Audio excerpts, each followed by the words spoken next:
Welcome everyone, Killer Comic Show. We're back Thursday. Tom's gone. We've moved on. We've now got Rich. It's a shame. But you know what? Things happen for a reason. Tom has left the show. We've had a massive falling out. We're not on talking terms. I won't be talking to him any longer. I'm just over it. This whole Killer Comic shenanigan community shit is rubbish, and we won't be talking anymore. That's all I want to say. I'm very, very upset. And it's quite clear that Tom paid for the StreamYard account, so we've had to revert back to the duck. Yeah. Quack. Yeah, we've lost everything. We've lost our background. We've lost Tom. We've just lost 10 subs. I don't know what's going on. Maybe it's Halloween. Maybe everyone's got the shits. I don't know. Everything. Who knows what's going on? But it's another Thursday. We're going to crack on. We've got an awesome lineup. We've got myself. You've got Andy. You've got Peter. And we've got a sexy man below me.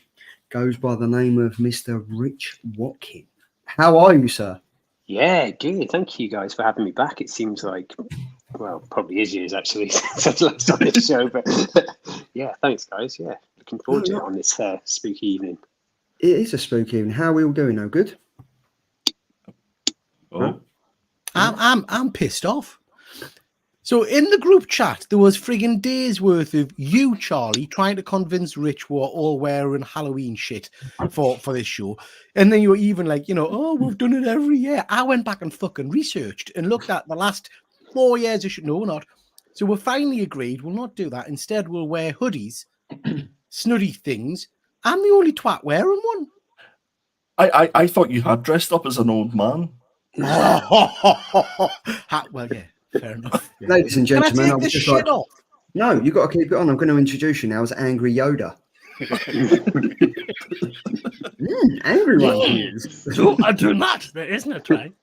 No, you can take it off, mate. If you want to sit there with your moves out, that's fine. You can crack on. That's all good. But yeah, it's another show. So, Rich, I hope you're ready. I hope you're strapped on, and ready for a bit of fun. Yeah, sure. Yeah. What we do at the start of the show, we kind of just we pretend that we hate each other for about 3 minutes while we pretend. There we go. We pick the best killer covers, and then we get told off in the chat because we've all picked sexy women with their cartoon bosoms out, and then we get told off some more, and then the bots will come in, the votes will get cast, and then we'll crack on with the show. Are you up for that? You good with that? Yeah, you guys forget I watch this show all the time. Yes, I love it. Yes. I know it's coming. So you know it's coming. Well, let's crack on then.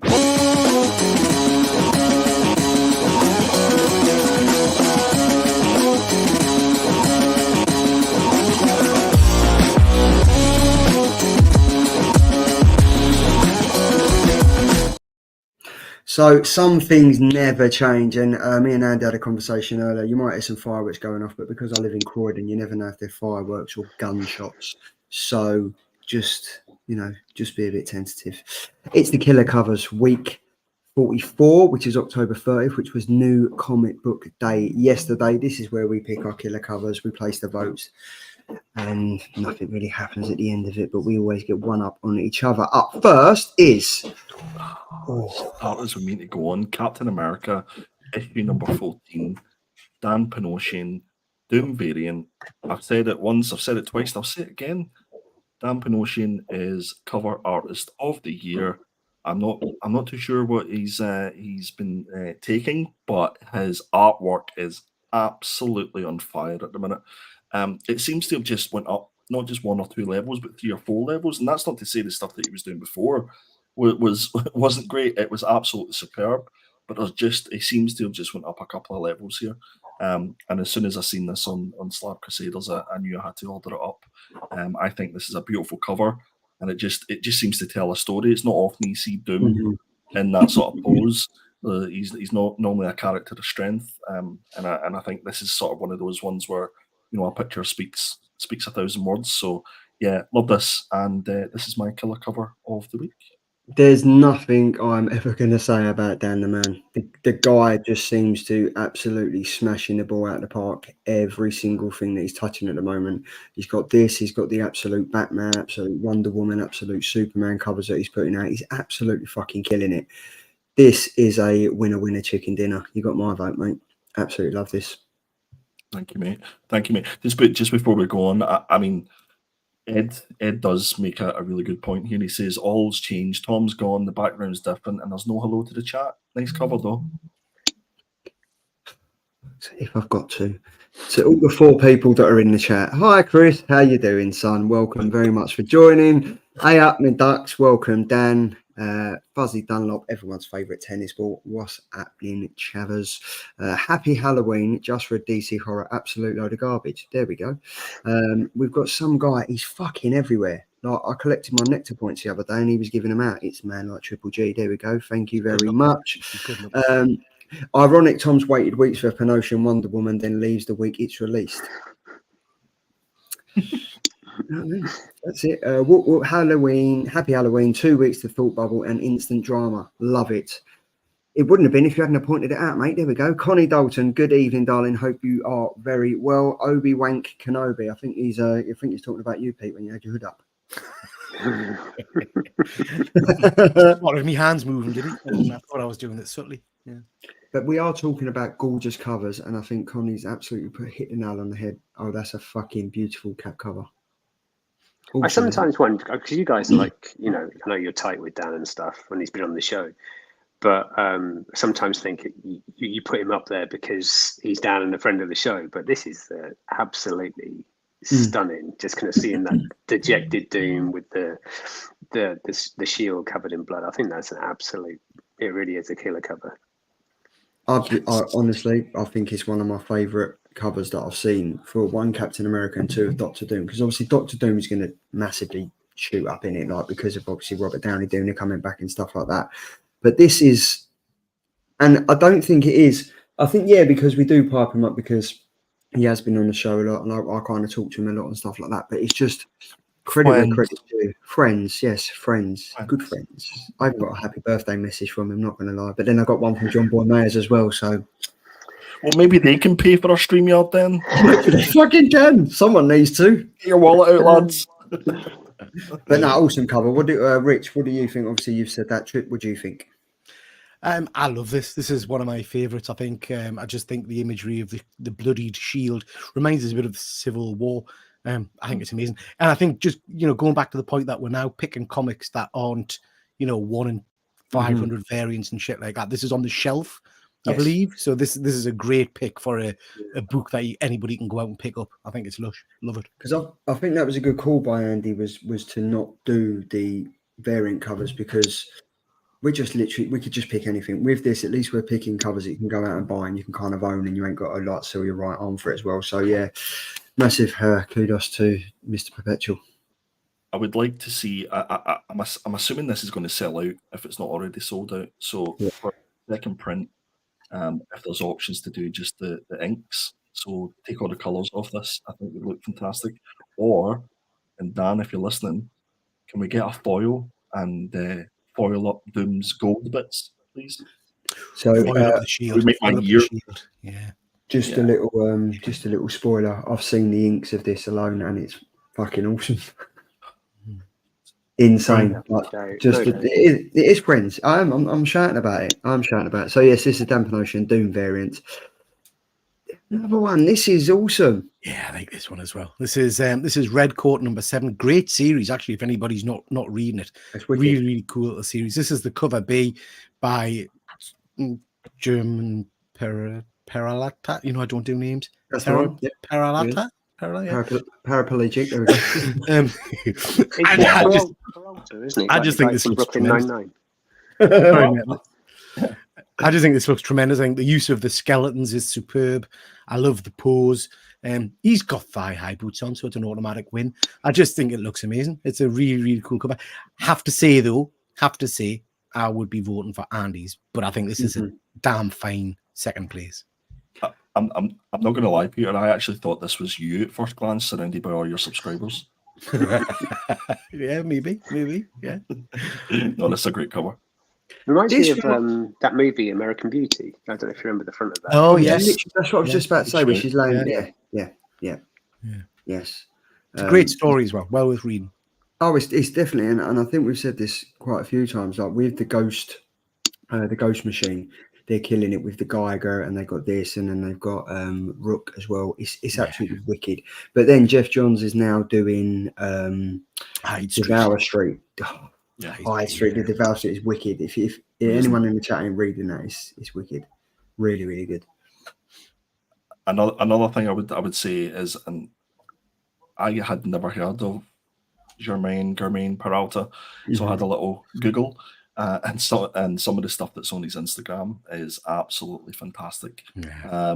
I would highly recommend you go check out some of the other covers. That I believe it's a gentleman, I'm not entirely sure, but check their stuff out. It's fantastic. Yeah. Here we go. Fuzzer said this issue was remarkably good. Ed has said, not a huge fan of those whatnot grab bags, but did love the use of the limited foil bits on them over the whole cover being foil. Interesting. Yeah, so Red Coat number 7. Really enjoying that at the moment. I've gone for Thundercats cover B, and I've only gone for this because it's a Lucio Perillo variant. And I think there's nothing... I like Lucio Did Perillo. Lucio send you a happy birthday? No, he didn't. Carla Cohen did, though. Oh, just checking. Yeah. So that's Carla Cohen, John Boy Mayers, and then Dan Panosian. Oh, and Alan Quay as well. Why not? There we go. He's dropping all the I'm just bombs, isn't he? dropping the bomb. Okay, now one of them's got to pay for string art though. But yeah, so Thundercats 9. Nothing else going on in this story. It's absolutely shit. I see this cover. I liked it. He's sitting there like, come get some. I like it. Done. And it's done paints and stuff. It's all good. All gravy, baby. I love it. Paints and stuff. Love a bit of the way paints you and described stuff, that there. Oh, that was Better than the that, crayons and shit, isn't it? It's that was That's the top technical tier term, isn't it? explanation. Paints and stuff. Yeah, that's the technical term. Why not? So what do you guys think of this? No, I mean, I'm with you, Charlie. I hate this comic at the moment. I like the use of the ghost jogger at the kind of the side there. It looks pretty interesting. But yeah, it's not going to make us pick the comic up, sadly. But it's a nice looking cover. I don't know if it's just the way I'm looking at it, because I'm only on the small screen here, but it looks like the logo is super clear and the actual image is kind of slightly out of focus. I don't know if it's just what I'm looking at, but you know, it's not too much detail going on there. It's nice. It's not great. I think the other two were really good. I kind of only picked this as well because obviously it's Halloween, it's mum right. I thought, yeah, you know, why not go for it? It's Here painting comes stuff. the excuses. That's the excuses. Shut up. Here we go. Here we go. I want to hear your thoughts on this because you know you've already won cover of the week, so you can either be nice or you could just throw me under. So, Lucio, you know what you're getting with Lucio Perillo's work. I'm not going to say it's very samey, but you recognize a Perillo piece of artwork. I think this is just okay. It's not like it's nothing entirely special as far as I'm concerned. And the Thundercats comics, like you know what we all feel about that. It's kind of been a little bit of a letdown, unfortunately. So yeah, it's just a nice cover. It's a nice cover. My only final moan and groan about this series, because you know my views on the internal artwork, is when I look at the face there, that doesn't scream Mumra to me. Do you know, when I think Mumra from the cartoon and from the other comics, I don't know, there's something about the face, it doesn't look like what I would think Mumra should look like. That's just me. All right, okay. I've picked a shit cover. Right, I had to give you two. I had to give you two a head start this week. All right, it's fine. It's what I love about the chat, right? The regular viewers, they say it as it is. This cover says you can polish a turd. There we go. There we go. And then Fuzzy has said, good from afar, far from good. Nailed it. Like the majority of women in Croydon. Wow. That's it. That is it. But yes, this was probably... This was one of the best picks of the week, I think. I'm not going to lie. I'm sticking to it. Was it? Was it though? Well, it clearly fucking wasn't, right? But I've got to stick to my guns. Okay, so we've got this one, we've got that one, and we've got that one. The vote is now going live in the chat. Please vote until your heart's content, and we shall see at the end. Rich, if you had the casting vote Who would you Captain vote America. for? Oh, mate, fucking hell, Jesus. do you need to think about that one, Rich? Or, Not for a second. I saw No, that as soon as that image popped up, I was like, done. Yeah. Don't See, need to see anything else. I thought Rich would have been really smart, and he'd have went. Actually, I would have went for that cover just up here. Yeah. Yeah, I should have done. But Rich, it has been really good having you on the show. Thank you so much. Thank you so much for joining. Cheers for having me. Yeah. So we go from that to we go from this polished turd to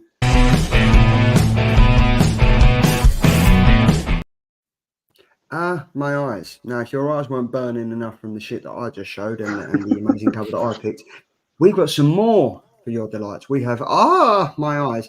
Rich, how would you say my eyes? I've heard all of you say it differently, and I'm never 100% on this. I think I'd probably go as far as to say, my eyes. We've never done it like that. We've all gone, but then, my eyes. So, yes. That's a less critical version, isn't it? Instead of our usual, that's kind of a,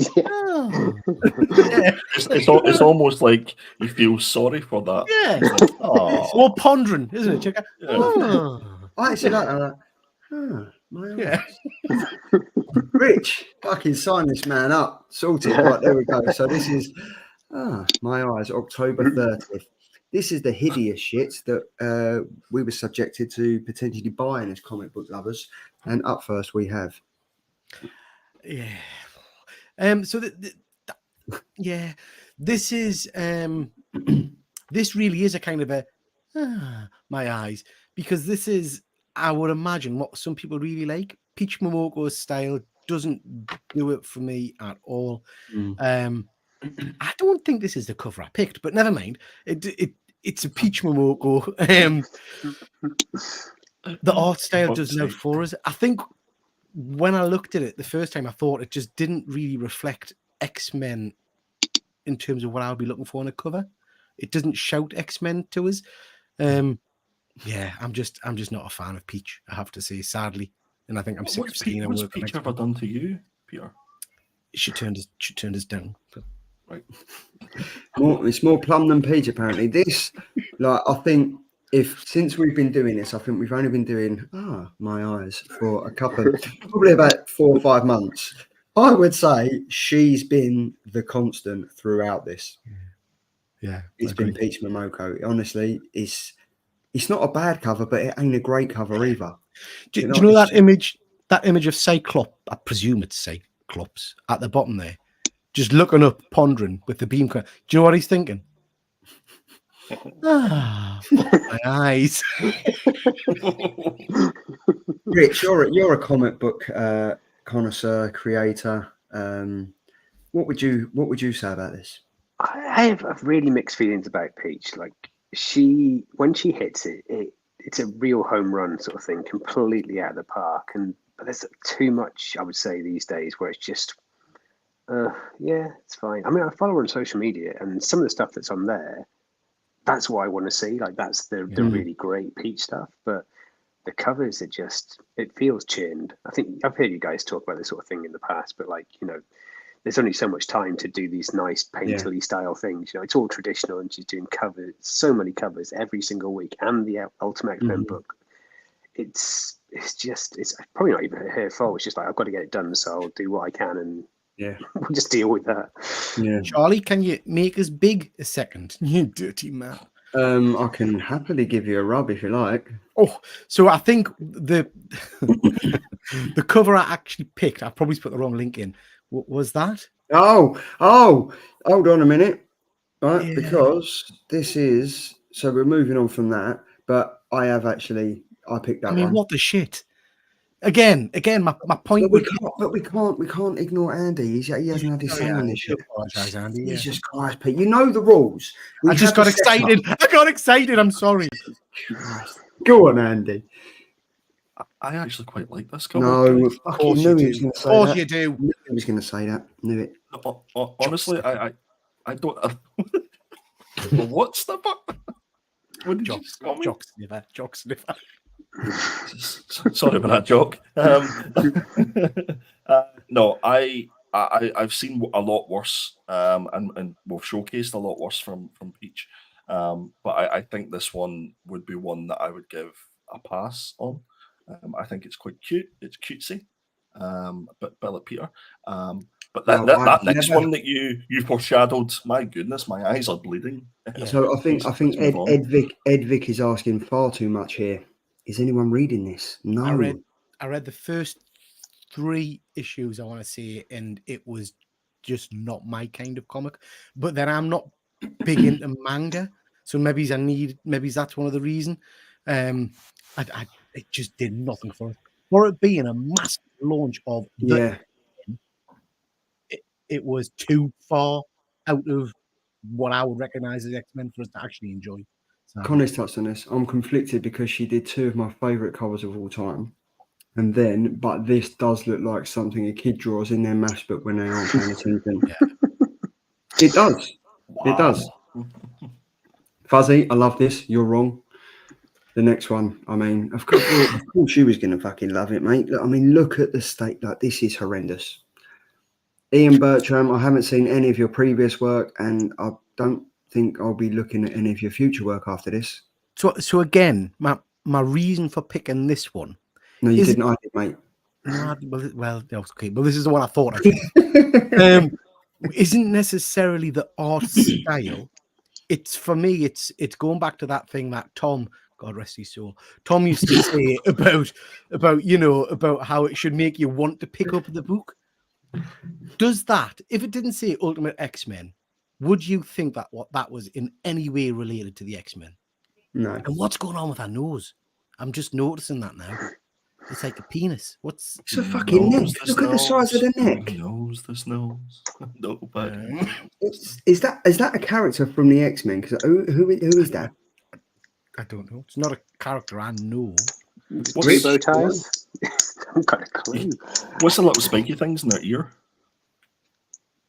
I wonder if it's meant to be Psylocke because of doesn't she make like butterfly type things?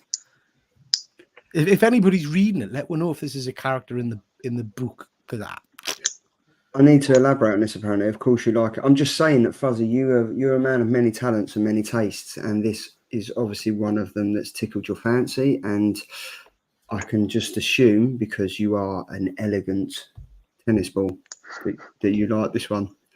Would you like me to help you dig yourself out of that hole, Charlie? No, it's fine. It's fine. I'm digging. I'm still going to dig because I've got some steps in the garden. I can get myself one thing out. I would say, I'm like a massive Something for the Children fan, and Ian Bertram. The only reason I know this guy is because he did like one of the very early variants. I think it's like it might be number 2, or like a B variant of it. And I collect them all, sort of thing, So all the B variants and second prints, third prints, whatever it might be. And it's the one that I've stayed away from until very recently. It was like a really cheap price because it's just shit. I don't like it. Yeah. So this, and it looks, it's the same pose as this. The art style actually is really different, but the pose is the same as this, and I didn't like that, and I don't like this. No. Our sponsors in the chat, evening James, evening folks, this cover is just weird. I love it. I get that it's people might like the art style. For me, that doesn't sell. I don't think an X-Men. No.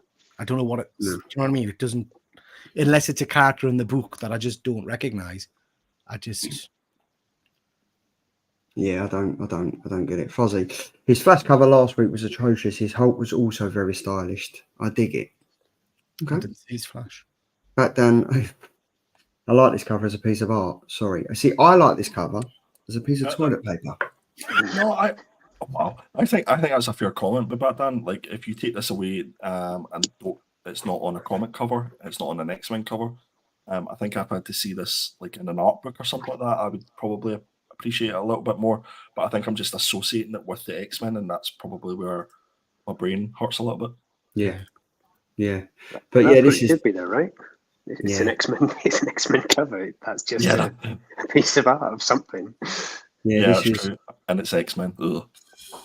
It would be interesting to see what the taste of the chat is for the horrendous covers. So from next week, if anyone wants to send in their vile covers, we can put them up and we can have a discussion from it. Because I think there's a plethora of tastes. When you say discussion, you mean argument? We can have an argument. Basically, yeah, you can listen to an angry Cockney try and get his point across for picking a Thundercats cover again, which I'm fucking adamant should win, but it won't. So there we go. So yes, and for all we know, it could be the main character. Mm. I don't think. Yeah, it's fucking horrendous. Anyway, that's the shit covers out of the way. Moving on, we are here for the week 43, which was last week. This is the review of the part of the show, and it was Absolute Wonder Woman, the DC All-In issue number 1. So this was written by Kelly Thompson, and the art is by Hayden Sherman. We've got 8 covers. We have the main cover by Hayden Sherman. We've got the Dampen Ocean 1 in 25 variant cover. We've got Midtown Comics Dampen Ocean variant cover there. We have a Scotty Young variant. We have the Jim Lee variant. He also does that in a foil, 1 in 100 foil, I think it is. We've got the Jeff DeCal variants, the Diamond UK Fabrizio Di Tommaso. He's just been confirmed for football, hasn't he? Yeah. And we've got the Sousa Michael Web Store variant as well. I mentioned last week I really, really enjoyed this. So I'm happy to take it away unless anyone wants to start off with a negative and end with a positive. Fucking hell, sounded like countdown then. I would just like to say that the Jeff DeCal cover is absolute fire, and if you watch Slab Crusaders, it's on FOC for a second printing, and it's going to be a foil cover, which is amazing. And the Sousa Michael Web Store cover sold out in minutes because I tried to get one myself. So sorry, Charlie. So Rich, have you obviously you're a very busy man at the moment. You've got your fingers in very loads of pies and stuff, which is always good to see. Do you ever get a chance to sit down and read comics? No. I've got a pull list that just keeps getting bigger and bigger and bigger, and like every sort of month to 2 months, something just I have to say, look, I'm not going to read it. I just need to push it off. And I used to have the stack like this every single month, and now it's down to about 4 titles. Yeah, but I missed out on. I'm not a DC fan, but the Absolute stuff, it looks really interesting. And I saw that Dampen Ocean cover for it, which is amazing, and big Jeff DeCal fan anyway. So this definitely interested, and be good to hear what you guys think of it.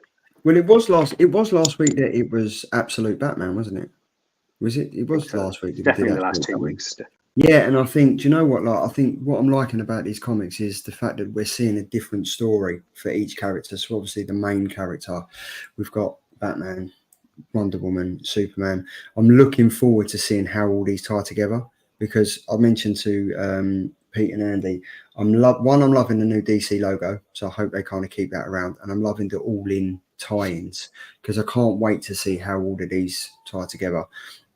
This story was really, really good because it kind of tells the story of Diana. She's been taken from Terra Mascara, and she's literally been sent to the depths of hell to be banished. And they couldn't really care if she lives or dies. And I can't remember her name, but Cersei, Cersei, the one that's Cersei who's been told to be her guardian. At the start, she couldn't give a shit. She's just really do you know what? Just throw her into the corner, let her die. I'm not going to look after her. And I think it all kind of turns on its head when a venomous snake comes towards her. She literally throws it halfway across. And then there's some really poignant images and narratives throughout the story, especially when it goes to the wide screens of it where it's broken down. You can kind of see how she's growing up and how she's entwined with the feelings of Cersei, and how Cersei has actually become her mum, and Diana refers to her as mum. But the interesting thing was when she was banished there, they banned the word Amazon for Cersei saying it. They was like, you will never ever say that again. And it's only when Diana starts to get older and I guess she starts to understand her feelings, her true being, and the powers that she has, that even for 2 or 3 pages she's struggling to say that word. And I was kind of I'm interested to see this, because has she been banished from saying it, or is it just Cersei that's been banished saying it? And I thought it was a really, really good comic. I thought it was good to see the bond between her and the person that didn't originally want to be her mum. It was good to see Diana grow into the woman that she is now, that you see on the last page, and it was good seeing her getting the lasso of truth, but in a different variant from obviously the depths of hell. So she's kind of like this superhero, anti-villain, anti-Christ type of combination that I'm all for, to be fair. Like, out of all the DC comics at the moment, the absolute stuff is kind of tickling my fancy, and I'm really, really enjoying it. The artwork for me on this was okay. I didn't think it was super, but I really enjoyed the story. Agreed, 100%. I think for me, I think this. I love the absolute stuff because it's a real opportunity for the creative teams that are involved in it to sort of do something completely different. And I think what we often say about DC and even Marvel to a certain extent, that a lot of the stuff that whenever it gets rebooted, it's just the same. And they feel as if they're sort of confined to this paint by numbers storytelling of all these characters that we know and love. And I think Kelly Thompson in this is sort of just kind of seems to have done their own thing, and it seems to have really, really worked. It didn't feel as if they were kind of a shoehorning in something different for Wonder Woman, because I think this could have went really, really wrong, because there's a huge fan base for Wonder Woman, and everybody knows her backstories, especially with the movies as well. But I think they absolutely nailed this. I think they've absolutely nailed Absolute Batman as well. And I'm really scared, guys. He's going to pick Superman, and I'm going to have to read a Superman comic. But I think it's only right that we do, because I kind of want to see what it is. It's been absolute. This for me, I don't know if Richard, did you ever read Wonder Woman Dead Earth? I've got it. I'm ready to read, sort of thing. That's one of the things I really want to get to.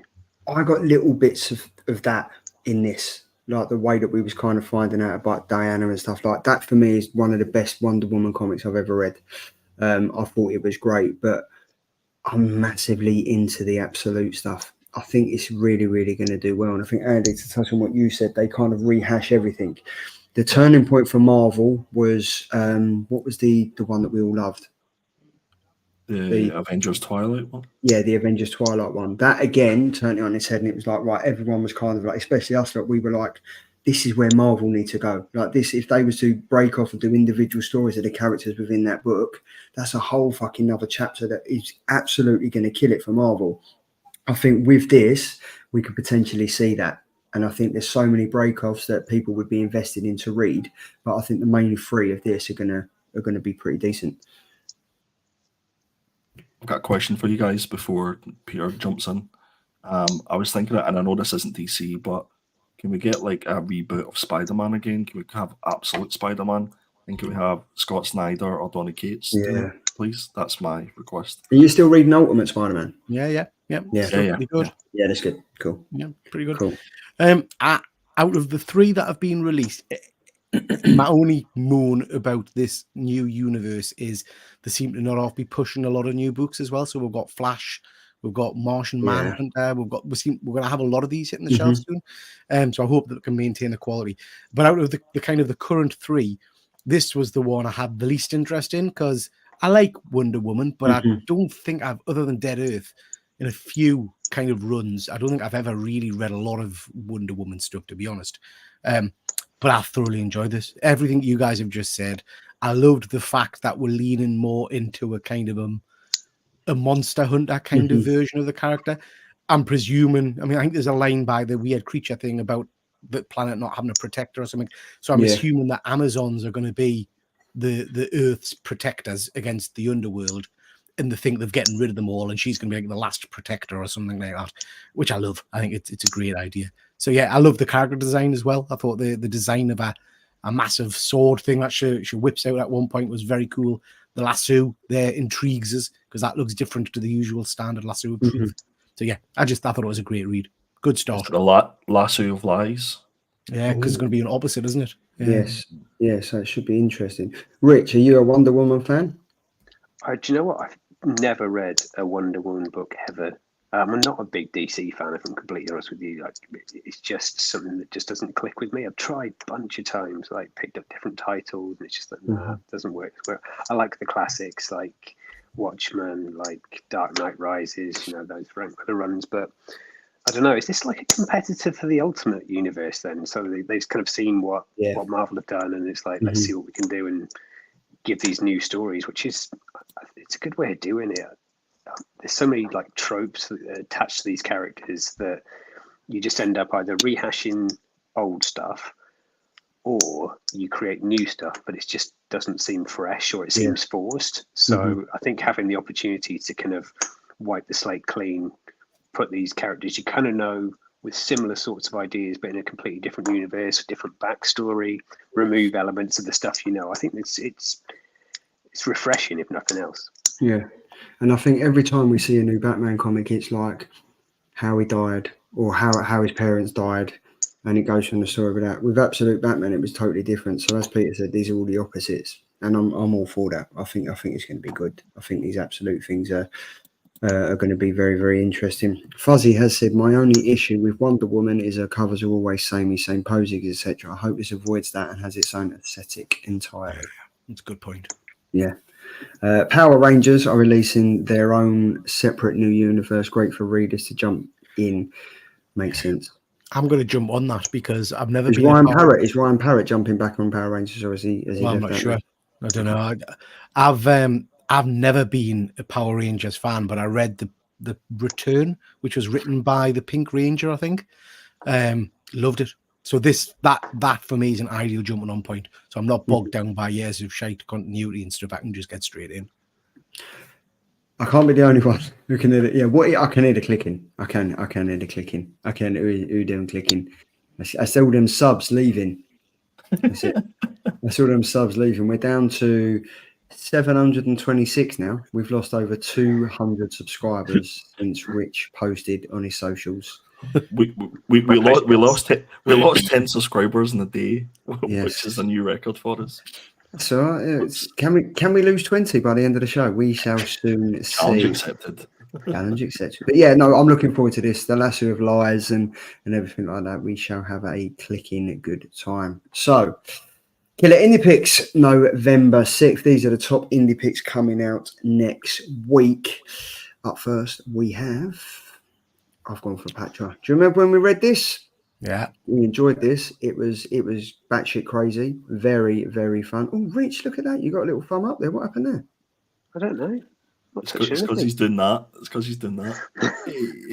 He's thinking. Yeah, nice. Look at that. There we go. You don't know what he's done. Patra, the Blasphemy in the Barn. This was awesome. I loved this. The artwork was wicked. Dark Horse Comics kind of killing it at the moment. Written by James Robinson, art by Scott Collins. I picked this because we read issue number 1. Everyone enjoyed it. Issue number 2 was pretty decent. So I've gone for issue number 3. Who doesn't love a little cheeky fellow like that with an afro running around with a knife?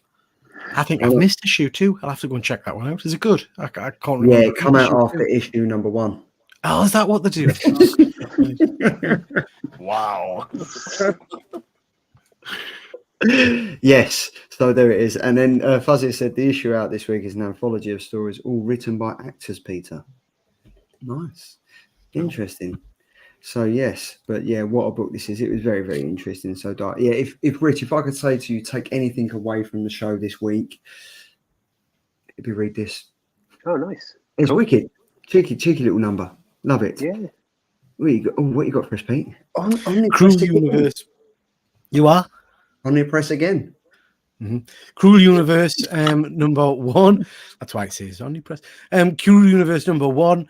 This is another anthology of tales. You know I like my anthology books. This is all kind of sci-fi related stories and goings. So yeah, I just thought I'd pick this up. I thought the cover was great. I think it was the cover that jumped out at us. I just thought it looked mint. So yeah, give this one a go.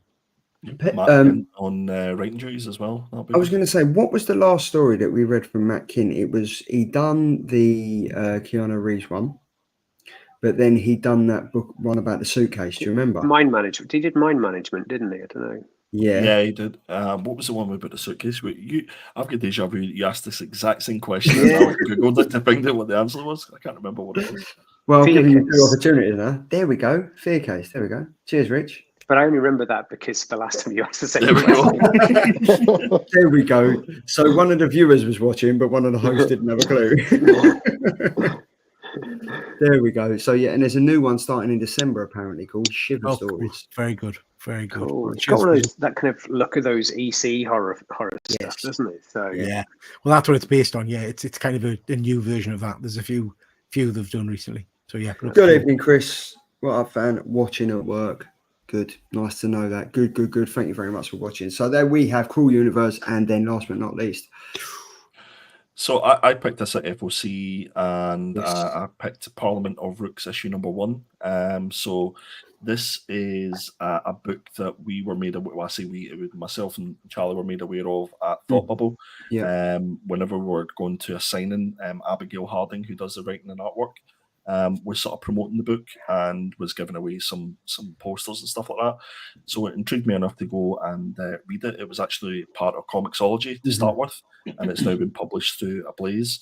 And it's a fantastic story. I've read the entire arc, and the artwork is absolutely superb, to the point when I contacted Abigail to ask if she was selling any of her original art, but unfortunately she wasn't at this point, because I think she knew it was going to go and be so I'm going to see if Abigail's got any of the artwork at Thought Bubble in the next couple of weeks. But it's a great story, and I'd highly recommend it. I think when we bumped into her in Thought Bubble and we was kind of talking to her, I think it piqued our interest then, mate, didn't it? We was kind of like, this looks very, very good. And I think with it being on Comixology, I think I did say to this, like, Comixology seemed to be Dark Horse that had the rights to the majority of the stuff that was coming from Comixology. So for a small, I say small, obviously Ablaze aren't small, but for a proper indie publisher to get something like this off of the back of Comixology, that's a pretty big win for Ablaze, to be fair. Like, again, she's obviously, this is a number 1, and they've obviously got the rights for the follow-up issues as well. It's Eisner nominated as well, so you know, it's Yeah, but no, this looks pretty good. So yeah, I'm definitely going to be reading that, because I've still got the poster now. And she there this year as well.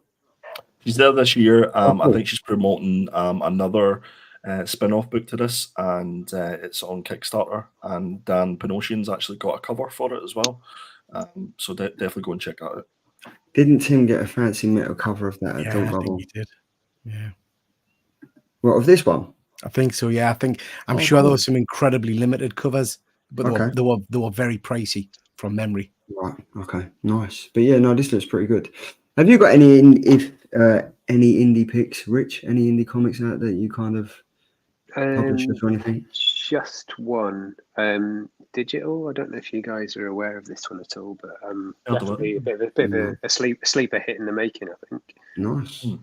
Yeah, if you guys are sci-fi fans, then I think it's definitely worth jumping on. Fantastic writing. That's probably the thing that I would say that really stands out about that book. You know, nice.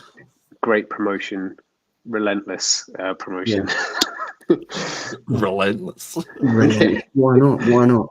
So up next, that one. That's the one. That is the one. Oh yeah, that's it. Yeah, it looks nice and shiny. That is the one. It does look nice and shiny. Is that the trade paperback? It is a trade paperback. Yes. It's the trade paperback. There we go. So moving on from the indie picks, we are now at the trades, killer trades, and hardcovers again. This is for November 6th, which is out next week. Up first, I've gone for Scarlet. Issue volume number 1, special missions trade paperback, again written by Kelly Thompson, and the art is by Marco Ferrari. So obviously Kelly Thompson, we just literally touched on for Wonder Woman. I was reading this, I think I got to like 2 or 3 issues in, and it fell by the wayside because something else popped up and I started reading that. But I really enjoyed this, and I think when it was one of the killer covers of the week and something, we kind of got involved in it and was speaking about it. Was a pretty decent story. I think Tom was the one that picked it. I quite liked it. I don't know if any of you guys continued reading it. I got to issue 2 and then I think I dropped off for some reason. I can't remember why. I don't think I made a conscious decision to think, I'm enjoying this. I think I just missed it. Yeah. But I'm looking forward to reading it again on the issues that I didn't continue with, though. Andy, you didn't read it, did you? I think I read issue 1 and 2, and then I fell off it at some point. Is it any good? What is it worth me going and picking this up? I would enjoy it. I mean, it's kind of like the assassin. It's very much like, and the thing is that struck me is that she looks like the Black Widow type of character, and she's obviously an assassin and stuff like that. So it does kind of time where if you can kind of separate from that and just think of it as a separate story with no ties into it, it's not too bad. It's the same writer as Absolute Wonder Woman as well, so Yeah. makes sense for it to come out. She did a really good run on Captain Marvel, I don't know, the one from about 3 or 4 years ago. It's a really good run. It got to like 50 odd issues. Yeah, I definitely rate it. I don't know if you ever read any of that, but it was decent. Yeah. So up next we have Junkyard Joe. Yeah, so I'm banging to the Jeff Jones Ghost Machine universe at the moment, really enjoying all of those different books. Junkyard Joe's a character who's kind of appeared now and then in some of those books. There's a great little action figure out from him now as well. But I don't think I've ever read any of his backstory or the original series or anything like that. So this is a deluxe hardcover collecting a lot of his early stories. So I just thought, yeah, I'll jump in on this and have a bit of a read and see what he's all about. Great, cool character design, I think. Junkyard Joe, wicked. He's been around for years as well, no? I don't know. I don't know enough about the guy, to be honest. Okay. Have you read any of this, Andy? Yeah, I know you would have read some of this, have you? I think I maybe read some offshoots of it. I don't think I read this particular, and it depends what's in this hardcover. But it's Jeff Johns on writing. So yeah, Gary Frank art. I love Gary Frank's art as well. 100%. Yeah. No, wicked. And then we have. Yeah, I went for the Woods Deluxe Edition hardcover, written by James Tinian and Michael DeAllis. That person there, or Michael DeAllis, which makes me knows him very well. But yeah, I was going to say Sean does know him very well. So this book, I don't know if anybody's read this book. Yeah, I've read the full series. Not for the faint-hearted, Peter. I think is good to say. You should definitely prepare yourself before you go into this book, because it's very thought-provoking and it's quite a hard read, to be honest with you. This hardcover collects issues number 1 to 36. It's 896 pages and its RRP is about $9, so you'll probably get it for about £50 or £60 at a good retailer. But yeah, I've read this and it is absolutely fantastic. But as I said, you need to be prepared for this because after you read those 36 issues, it'll take you a while to go over it. Yeah. I think I only read a few issues of it because I was like, this is a bit close to the bone. Do you know what I mean? But I think from what I'm hearing, especially from what you just said there, I think as soon as you can stick to it, it's a good story. And it's James Tinian as well. Like he's like the kind of king of horror at the moment, isn't he? So yeah. So there we go. That's the trade paperback. So we just have a quick look at the vote. Yeah, Scanwell. We've got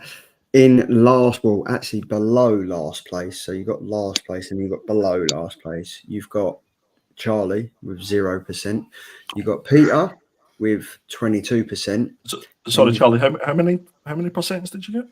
Zero. Sorry. I thought that's what you said, but I was like, sure not. The funny thing is, though, is Rich didn't even put a comic in, and he's got fucking 1%.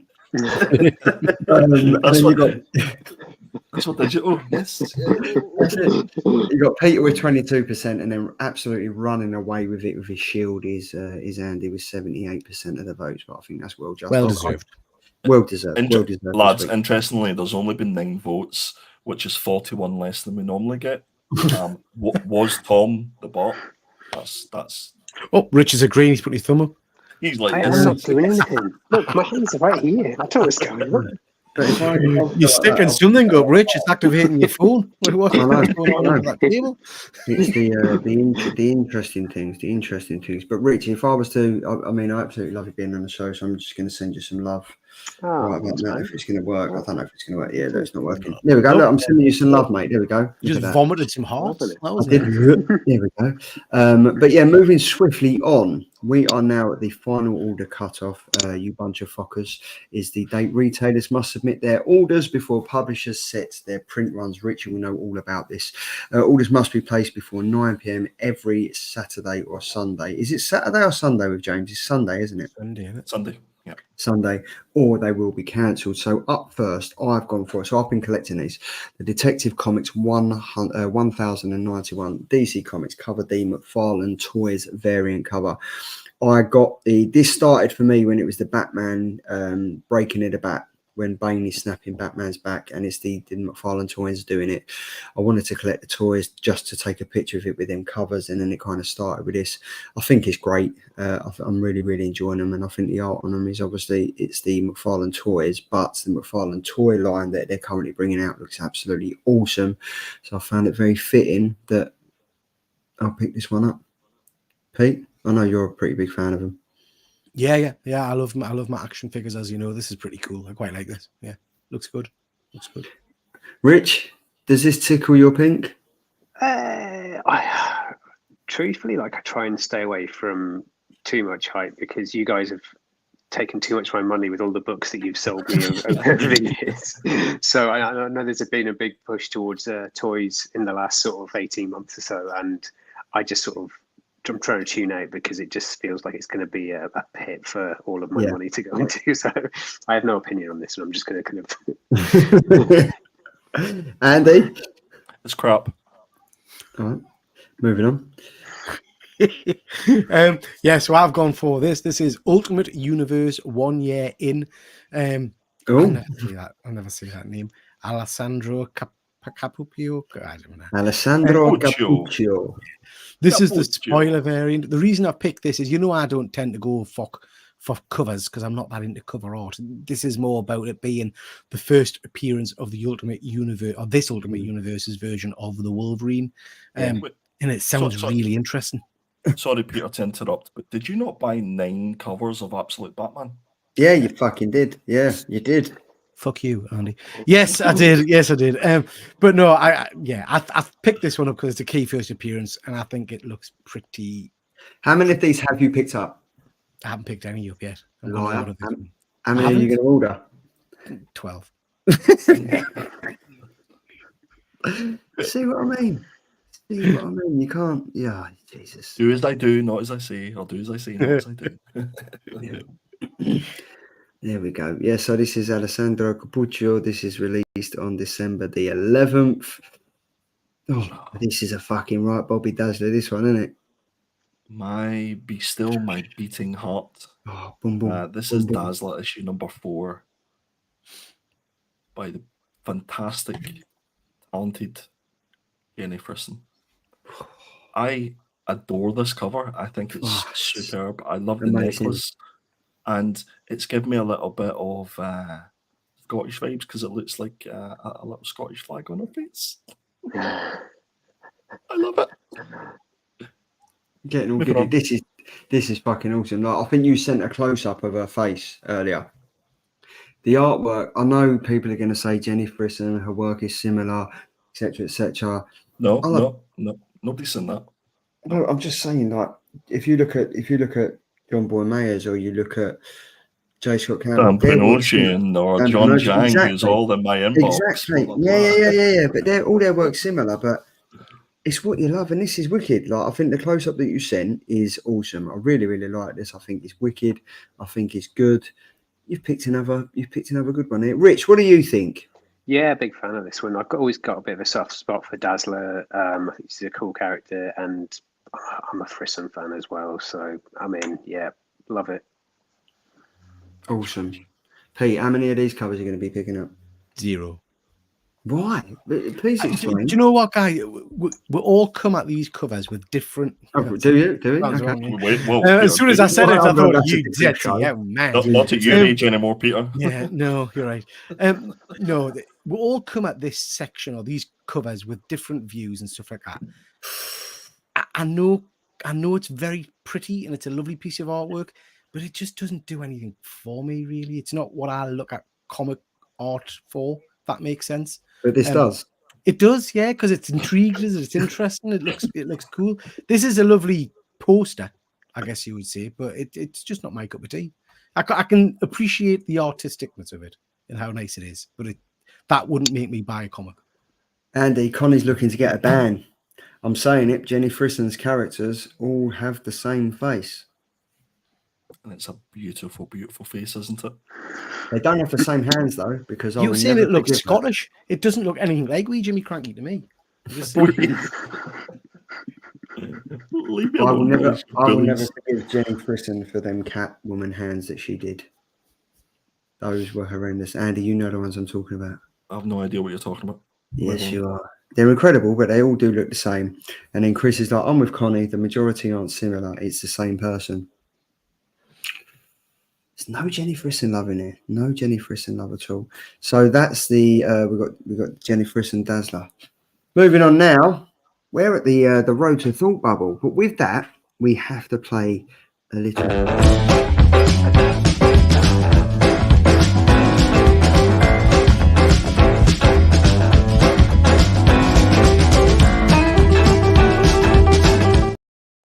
Still So, Rick, 2022.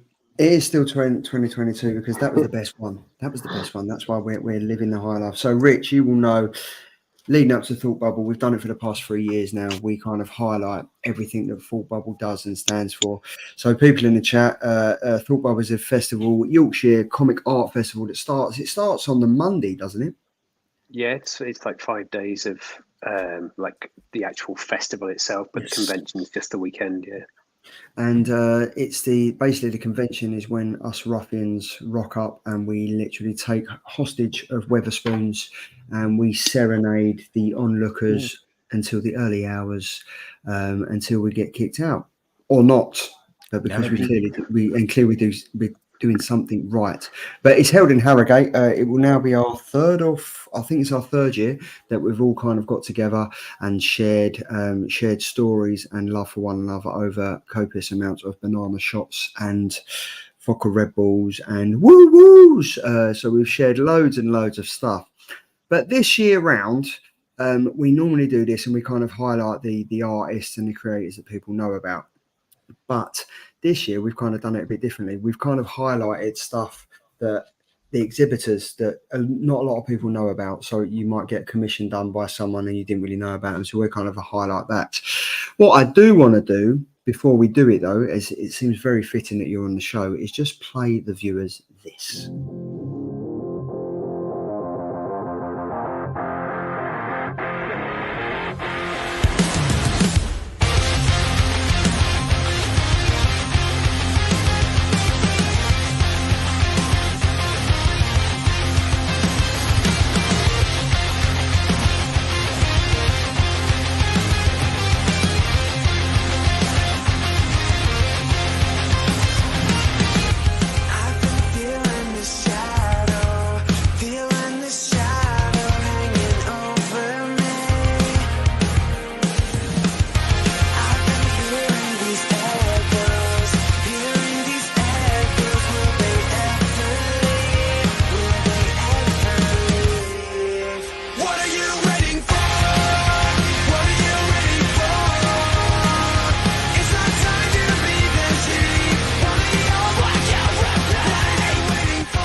Ladies and gentlemen in the chat, I would now like to take this time to hand you over to the first guest of Road to Thought Bubble this year. It is Mr. Rich Watkins, the creator of the fantastic comic that you have just seen, Digital, which 2021 it started?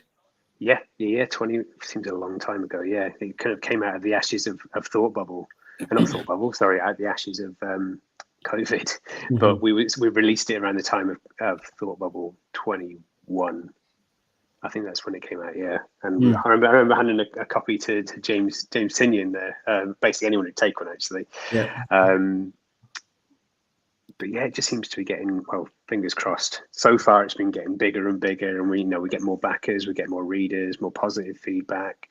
We always seem to be sending this book out in the post when the campaign's finished to like a different part of the world. That sort of thing that absolutely blows my mind. Chris just said it. Digital was so good, even Tesla are ripping it off. Yeah, did you see that? And you can see that in your Instagram post there as well. You can.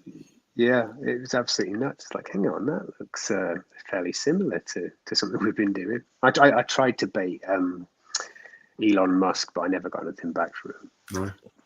So, Rich, I have a quick question for you, Rich. What was the point where you made the decision that you were going to go ahead and change something that's just an idea and something you would like to do to actually moving forward and progressing with it and actually getting it done? Because I'm sure that there's lots of people who have ideas about stories or creating something, but they just don't take that extra step. What was, when did that happen for you, and what advice would you give to people to make that progress? So firstly, like the bit of advice I would give, and this is going to sound really trite, but just do it. I mean, ultimately, do you get to 80 years old and think, oh, I had that, such a good idea, it was brilliant, or someone else has had a similar idea and they've made a brilliant movie or a brilliant comic book or TV show, but actually that was my idea first. I could, if I had got on with it and done it, that could have been me. But actually, digital came out of the back of trying before, but just not taking that extra step. So it was my third attempt at doing a comic book, but a lot of like what I'd done in the previous two attempts was talking. Very little actual getting stuff down on paper. We hired an artist in the first time. We never actually got them to draw anything. Second time we did some writing, but we never had an artist. But we never did more than like a few pages at a time. And then Zach, who I created digital with, he'd been talking about it, and it just sort of mirrored this sort of journey that I'd been on. It's like, I'll do it. I've got this idea. I want to do that. And it's like, come on, you could. Because at the time I was 21, I'd have been 41 at the time. So it just felt like that was my time gone. I'm not going to do it, but I need to encourage someone else. Zach's, I think, 15 years younger than me. So it's like, you've got this chance now. Take the ball and throw it and just see where it ends up. But after about 6 months of badgering him to do it, he turned around to me and said, do you want to write it with me? And I just thought, you know what? We're in the middle of a pandemic. It's a chance to be creative and do something different. And at the end of the day, it is like, simple as it sounds, like, what's the worst that can happen? Nothing. Okay, well, I'm not worse off than I was before, but I've had a go at it. And I don't get to that point and say, well, I could have done this, but I never bothered. I can finally say, we started with the idea of a book. And, if that first Kickstarter hadn't done anything, that would have been the end of it. But it's like, okay, well, we wrote the issue, we promoted it, we tried to do something with it. I mean, it nearly got picked up by a fairly well-established indie, but I could never get a final answer from them about whether they were going to pick it up or not. It just kind of kept going on and on. It's just like, let's just get it out there. Yeah. So getting the script done was one thing, which was an achievement in itself, because there was actually the foundations of something to go forward. Getting it on Kickstarter was another thing. Getting it funded on Kickstarter was massive. And then realistically, I don't think I truly expected to do anything more than that one. I thought that it would be fine, but like, people read it, they liked it, and that was fine. And then people were like, well, when's the next one coming out? And that was the point where it's like, oh shit, it's going all right. Yeah. Like, you hope that it's good. I think with any creator, you hope that you're doing something that's all right. But you sort of need that validation to push it further forward after doing, an initial painting. Let's say you're an artist and you do a first painting, you think it's all right. You need someone else to say, actually, yeah, it's good. And each time we've done it, like I say, it gets bigger. The beast kind of like gets a bit further out there to different people, and we get the same or better feedback. The people are liking what we're putting out there, and until people say, do you know what, actually, this product isn't as good as what you were doing before, or the heart's gone out of it, or whatever it might be, we would just keep doing it until we either get to the end of the story or people tell us to just stop because it's no good. With stuff like this, obviously, and I think all of us, anyone who's got a job, if you enjoy your job, you're always going to be your biggest critic. You're always going to strive for perfection and stuff. After you did the chapter 1 and people were saying, we're actually looking forward to this, did you think you could make it better? Did you think you knew what you wanted to do, that you could progress it and stuff? Or was you like... Yeah, I mean, Zach and I had planned this as about 25 issues. Like, I had everything that we've done when making digital sort of made up as I've gone along. So it's kind of like no one says. Don't give away trade secrets, Rich. No, well, I am going to do this actually. It's going to be really helpful for anyone looking to start their own book. Yeah, what I didn't know up front was the industry right now isn't looking for a new big ongoing series. Okay. Because if you look at a lot of stuff, you've got 5 6 issues, issues, 4 issues, 6 issues, like you say, and then it can be a one and done, or if it's good enough, you can go back in for the second chapter or whatever it might be. But because I didn't know any different, like Zach and I were kind of like, right, well, going to write our magnum opus here. You know, this is going to be, you know, my favorite sort of series are things like Saga, you know, Amazing Spider-Man, long ongoing series sort of thing. So it's like, well, I'll just copy that because that's what I like, and that made sense. But retrospectively, it wasn't. I wish we'd done something much smaller. And now trying to condense that 25 issues into something smaller is going to be a challenge, but it's unsustainable because you say you've all got full-time jobs and that sort of thing. You know, getting these out, 25 issues this out is a real push amongst you, kind of your day job and writing and getting the art team to do things with their day jobs, and it's a lot of work that goes into it. And I'm going to be exhausted at the end of this month of Kickstarters. I get the blues at the end of it, sort of thing, you know, because you put everything into it for a month, and you know you're tapping all your friends up, you're trying to get onto. Well, thankfully you guys have me on here, which is brilliant. But like, you're trying to find someone else who like, well, can I come on your show and talk about it? You know, will you show the video? Will you do this? Will you, you know, the first few, and I hadn't done this on the last one, but like, I sent messages to every single one of our Instagram followers. Now, a lot of that were generated from like for likes, you know, like I'd go and like someone and follow them and hope that they'd follow me back. So I ended up with about 3,000 followers. Yeah. And I was sending messages to them. I send like sort of like 300 messages every night until I got to the end of the campaign. So I'd messaged absolutely everyone there. And it's just trying to beat the algorithms as well, which is a challenge, you know. The way that kind of Meta have taken over everything, and then they just kind of funnel the stuff that they want to, rather than kind of it naturally flowing through, makes it a challenge. But you know, just got to put the hard work in, and hopefully it means you get the returns on the back of it. And it's worked so far, and I'm sort of in that kind of if it isn't broke, don't fix it sort of thing. So kind of keep on going. Well, do you know what? No, go on, Rich. No, go on. I used to be in a punk band like 20 odd years ago, and that was all very DIY, do it yourself. Get yourself like a street team, get people to go out and hand out flyers in that city, sort of thing. So when you came to town, people were aware of what was coming on, and I sort of do the same thing with this. It's kind of like a lot of sort of self-promotion, trying to get into people's consciousness either through the logo or, you know, have a free read the book for free sort of thing, you know, so people can try it, and when it comes back up, then they're aware of it, and you just kind of keep pushing forwards. Well, do you know what? Like, we've been doing this show for over 5 years now, right? And we've been approached by independent comics. Oh, we've got this new comic. We're the writers, we're the artists. Can you do it? And I, for one, and I'm sure the guys will agree, if we don't believe in it, we're not going to put it on our show, because obviously we don't want to do anything that's going to detriment the show and stuff. We have believed in digital since day one. We've believed in you since day one, and the proof is in the pudding. You're still pumping it out now. You've got a fucking fantastic project here, mate. You've got an absolutely amazing thing that is still doing things, and it's still got the potential to do stuff. So yeah, I just think it's, as Ed Vic said, massive props to you, because you see something, you see the dream, and you just thought, if I don't grab it with both hands, I'm not going to do it. And you've kind of done that.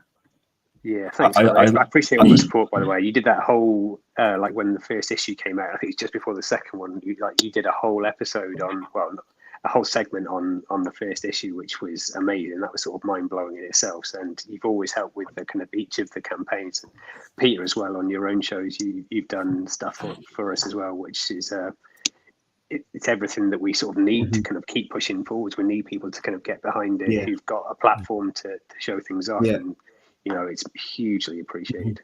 I love the fact that Rich still asks if he can come on the show. He asks if we will put up a video. I think at this point, Rich should be aware that he can just come on whenever he likes, and he can come on and have a chat and talk. Doesn't necessarily need to be whenever No. an issue is coming out. You're more than welcome. You're part of the Killer Comics fam, as it were. So you've got your Kickstarter, which has started. How's that going? Yeah, good. Miniature disaster when it first kicked off, and I've just been away for a few days. I thought, right, I'm going to launch it. I'm not going to look, because that's what you kind of get into the habit of doing. You like checking it, minute one's gone. Oh, I've only got one backer. That's minute two. Oh, still only one backer, and you just kind of get into this constant way of checking what's going on. So I just kind of launched it and then thought, right, done. And people were sending me messages saying, I couldn't work out what they were saying. They're like, oh, you've got a real bare bones campaign this time. And I thought, you cheeky bastards, I've spent weeks putting that together and you're telling me it's bare bones. And anyway, about the fourth person mentioned something. No one was saying the same thing, so it didn't click that it was what was going on. But when it launched, all of the images that were on it and all of the formatting of the text had been wiped off, and it was just one long string of text and nothing else at all. Yeah, so for the first 12 hours, which unfortunately are kind of some of the critical times in doing like a Kickstarter, because people want to know what the new thing is, what's coming out.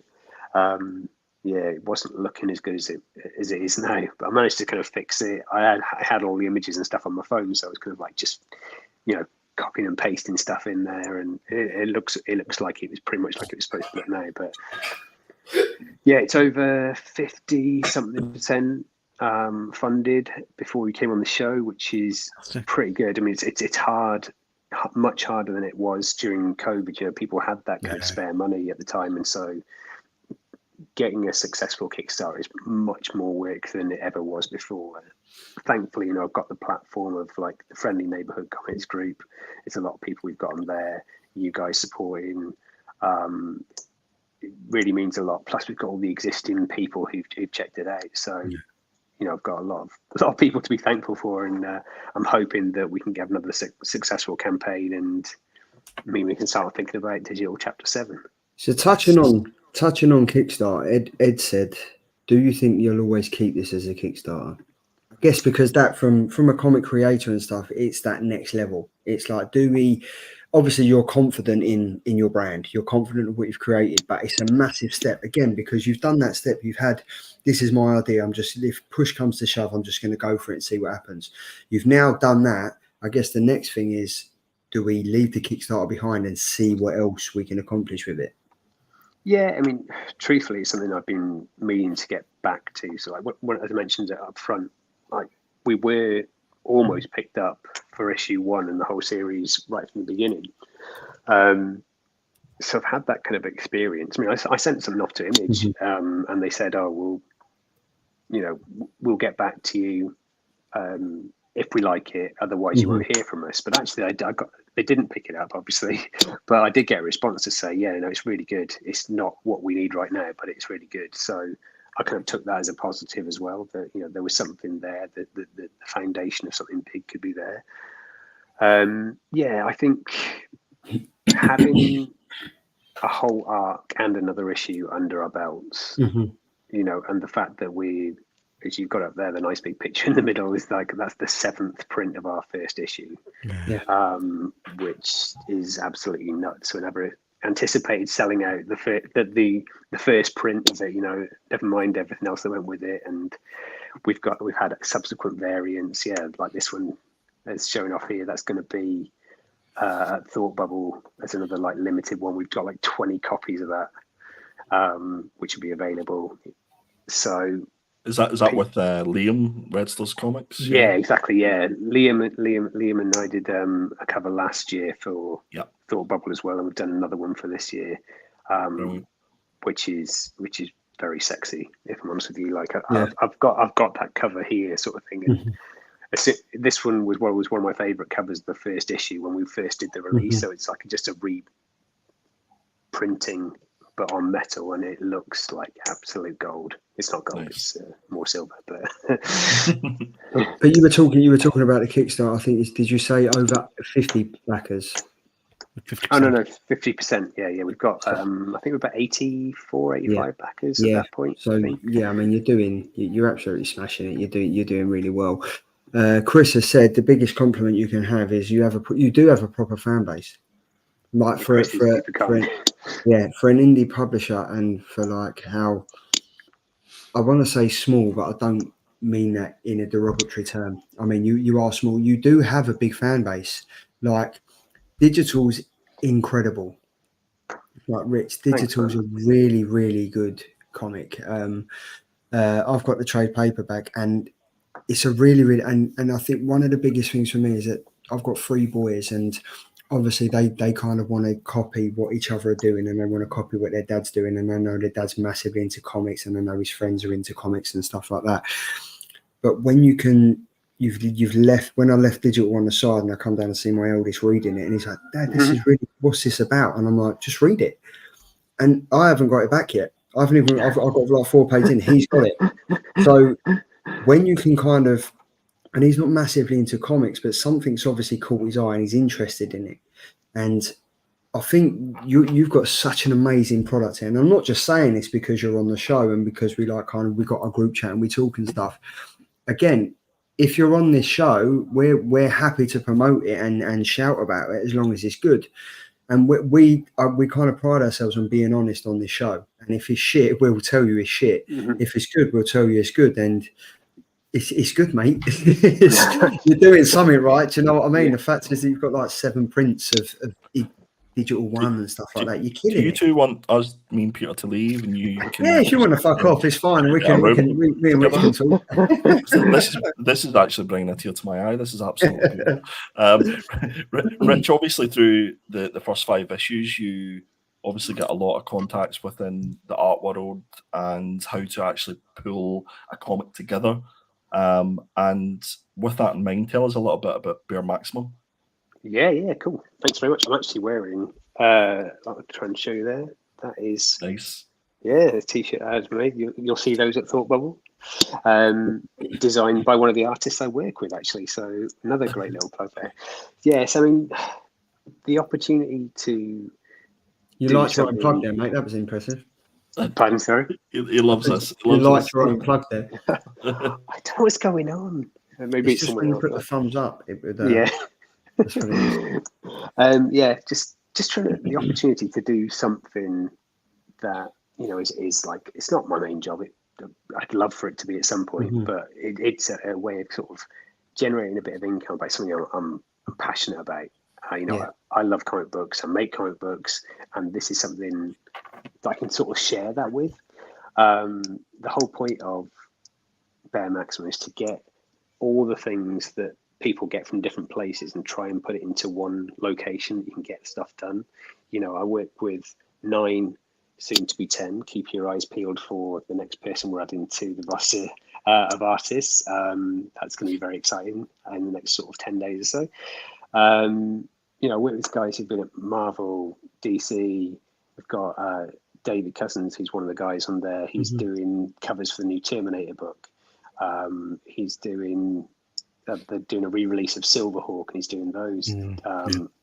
Booger is doing stuff for Band of Bards. We've got Flavio's done something for DC, like a Dark Knight multiverse book. We've got Alex, who's doing stuff for like Disney and Star Wars trading cards. Is that Flavio Armento? Is it Flavio Armento? No. Flavio Pop, who's actually our original artist on digital. But he left us to go and work for DC. So, you know, you can't be too upset about that.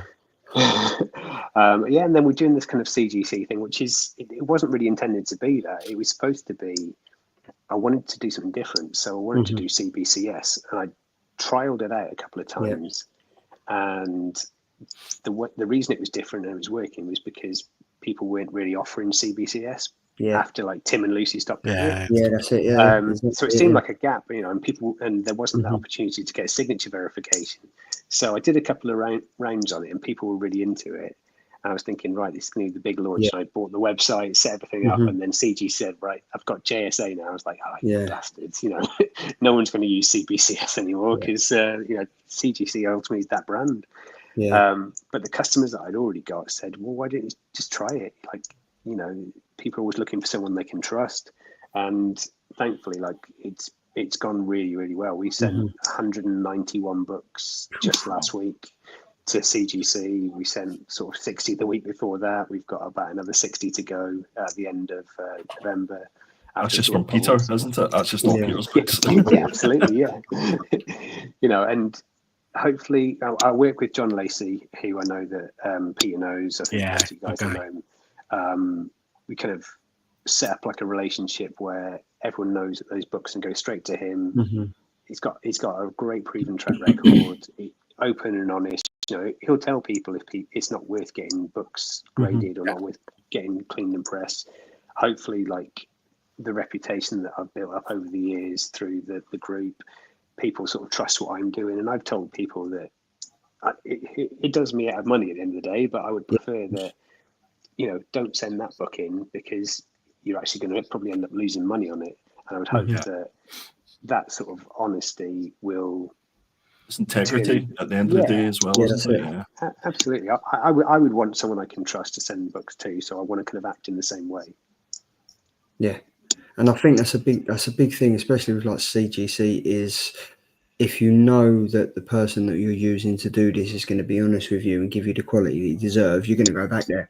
It's the same if you can get one shit review and 50 good reviews, and people are only looking at the bad review. So, but yeah, I mean, this is where did the name Bear Maximum come from? It's really weird. Like, I've had loads of different types of projects over the year where Bear has been part of it. Like, me and some friends had like a weird indie hip hop band at university where we sang about this imaginary bear that we used to ride around called Muckfuck, he was called. Then I was in a band called Bear, B-E-A-R, Bear. We're suddenly learning a lot more about Rich in the last 2 minutes. I don't think he anticipated I don't think he anticipated this. The second comic book idea that I had a character in it called The Right, and his sort of superpower was to grow bear arms. So he was called, like in the amendment, the US amendment, the right to bear arms sort of thing. Yeah, his power was that he got like bear arms. And it just why did you never produce that? I'd read that. Yeah. It's always on the back burner, that one. Maybe he can feature in digital in the future at some point. Yeah. There's a character in this one called Bear, and I always found that I was working quite hard on lots of different stuff, and so I wasn't doing the bare minimum. I was doing the bare maximum. So there you go. Yeah, love that. That's awesome. No, this you're doing well, mate. I've had to skip a few slides because Andy didn't read the list of how we went to do things, but so we went from the limited edition brushed metal chapter 1 cover, digital chapter 1. This is the image that you sent me, but I mean, I can just assume that it looks absolutely amazing in person. Yeah, absolutely. And it's just like you guys have seen the metal covers and stuff. You know, I know a lot of people haven't. Ed Vick is saying that he loves the one he got last year. So yeah. That was the last one of that, and people are always asking me about, can you get that cover? It's like, no, it's gone. And I remember selling it to Ed, like it's just gone. Yeah.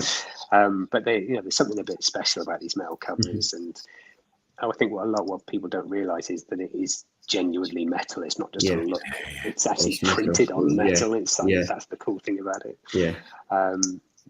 So that's badass. So you got that one, and then you've also got, so this is the 7th print. So as Chris was saying, the biggest compliment you can have is having a fan base. You've obviously got something, because this is now going to the 7th print. Yeah, nuts. I kind of says it all, mate. Yeah, I couldn't believe we ever sold out the first one. And I remember that when it was like, oh yeah, we're gonna have to get another print done, and that was just shit. You know, that's cool. But now we've got to like 7, and we're still doing like special one-offs and stuff of this issue as well. So I think people, if they don't know the series, it's a good way to get into it, and sort of hearing that it might be a 5th, a 6th, a 7th print, hopefully will give it a bit of merit, perhaps, for like new people jumping on the series. I mean, how? Sorry, Pete, go on. I was just going to say, I've sat quietly listening to you chatting on it. I just wanted to say, Rich, as an older gentleman who's read an awful lot of comics over the years, there's no bullshit when I say this is a genuinely good story. And for me, these guys really get into the cover art, and that's great. I think you've got some great artwork, some great variants. I've picked up a lot of the variants myself, as you know. But for me, the bottom line is the story's engaging, and I'm actually enjoying reading it. So I just wanted a tip of the hat for that, and also to say to anybody in the comments that's not read it, this is a good story. So please do go and pick it up. Make sure you get the trade paperback, because that contains the first set of books. Really get that and then jump onto the current Kickstarter. And also, even though I am not a variant man, you're managing to smash some amazing variants. I mean, you've got that homage to Avengers, the Vision cover, which was friggin' amazing. I'm loving the New Mutants cut homage there. That's what I'll be picking up. You mentioned the metal covers there. I'm absolutely with you. I got my first, I might have even been one of yours first metal covers, and stupidly, I don't know why, I wasn't anticipating it actually being a sheet of friggin' metal. Do you know what I mean? I don't know why. I just thought it was going to be like, I don't know. And I think that's what a lot of people are the same, Pete. Yeah, like, when I was like, it's not going to be real metal, but it's a fucking sheet of bended metal. Sheet of metal, isn't it? Yeah, you know what I mean? yeah. Stunning books, absolutely. So just from me, I guess, massive thank you for this, because I'm loving it. I'm absolutely loving it, and I strongly recommend people pick it up. Thank you. Rich, do you have to pinch yourself sometimes? Because obviously, when Digital Chapter 1 came out in 2021, Bare Maximum wasn't there. It might have been a thought process of yours, but it wasn't there. You didn't have that logo on your book. Now, when you get to Chapter 6 and Chapter 7, you've got your own branding on there now. Obviously, the comic is your brand, but you've got Bare Maximum on there as well. Do you have to kind of sit back and think, fucking hell? Yeah, do you know what? That really came out of the first book. I took it to Thought Bubble that year. I handed it to Dan Scott, and I said, could you get this graded for me? And he said, oh yeah, you can do that. Filled out all the form, and it came back, and it's like digital, no publisher. And it's just like, oh, none of my books say no publisher on them. Like it needs something to go in there. It just looks rubbish. It looked a bit amateurish, and I've always prided what we've done. That it's like a quality product sort of thing. You know, the print quality is good and the art's good, and you know, when you pick it up, it should feel like it's a book you can get off the shelf. And so I felt that, you know, if we didn't have the support of an actual publisher, then we were going to have to do it ourselves. Like I say, it's that kind of indie punk mentality that I'd got from music. It was like, well, if no one else can help me do it, I'm going to do it myself. So set it all up, and you know, that badge for me certainly feels like it kind of elevates the product to something a bit more and like it's a quality sort of thing. Superb. Yeah, I think it's going to be. I think it's just you've gone from strength to strength, mate. Especially with this Chapter 7 Kickstarter's going well. You've now got your Bare Maximum website. Is there anything else in the head of Rick Watkins that is that you've got on the horizon? Yeah. Yeah. So I've got a lot more planned for Bare Maximum. There's stuff that's on the website that's coming soon. So that's some of that's in the works. There's more stuff that's planned to expand it further. Like I say, it's a place that I want so people can see one brand to go to for pretty much all of their needs, sort of thing. So that top left, the original art, you know, come and see me. I've got 9 incredible artists who can do you comic book quality work.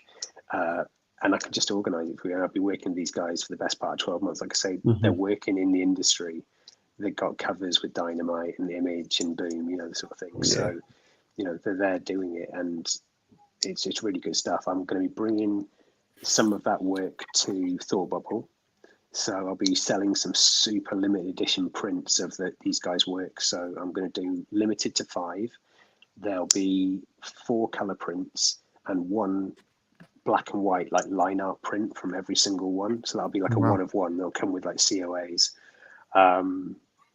Yeah, there's a lot more product stuff that I'm looking to do, and I'll be getting some original art to bring with me to Thought Bubble and then sell through the website as well. So you'll be able to pick up some. Well, I've seen what's coming, and it's absolutely stunning stuff. So I'm really pleased to be able to share that and shine a spotlight on some artists that don't necessarily get the recognition that they deserve. You know, like you said before about that Jim and Peralta guy, you know, you didn't know who he was. Yeah, you yeah, looked him up on Instagram, and he's really good. You know, this is the sort of quality of artists that I'm working with, and I want to be able to kind of show them off.